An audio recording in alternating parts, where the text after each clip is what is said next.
Peace, beautiful beings. My name's Daniel Hussein. Welcome to another video. You are probably starved of oxygen. You know why? There's too much shallow breathing going on.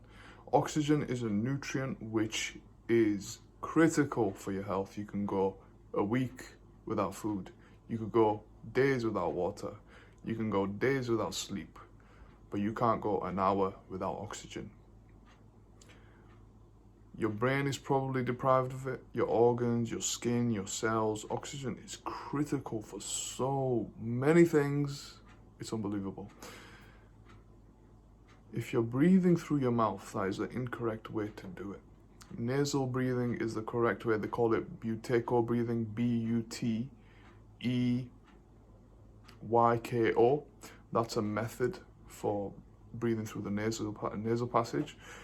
But if you get into a practice of breathing through your nose, that is the correct way to do it. That actually stimulates your rest and digest nervous system. Whereas if you're breathing through the mouth, it stimulates cortisol, which is the stress, which is catabolic. It breaks down tissue.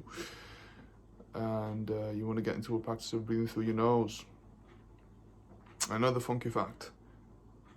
If you eat foods which are high in sugar, there's a lot of people suffering with anxiety, and I can attest to this. When you eat foods high in sugar, it acidifies the blood. And guess what?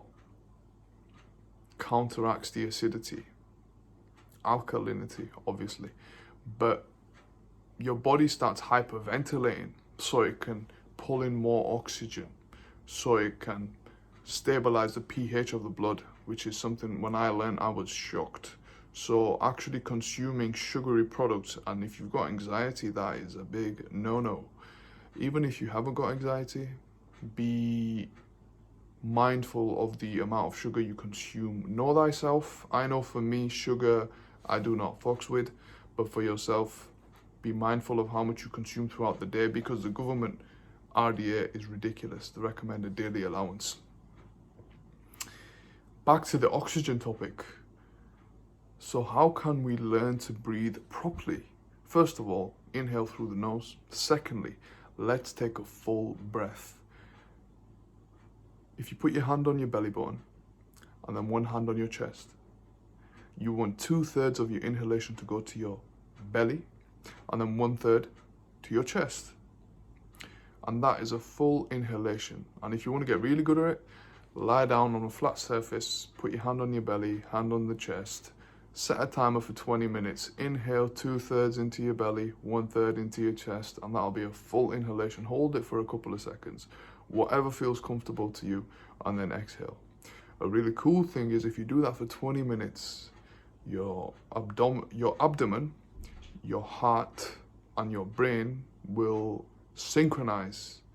And so when they become harmonious, they'll come into alignment, and then your body will start going into a deeper state of repair.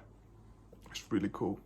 And then also you might tap into intuition and instincts which you've never really felt before. You might experience a feeling you haven't really connected with, because another thing is we're very head heavy in this society. We're taught what to think, not how to think.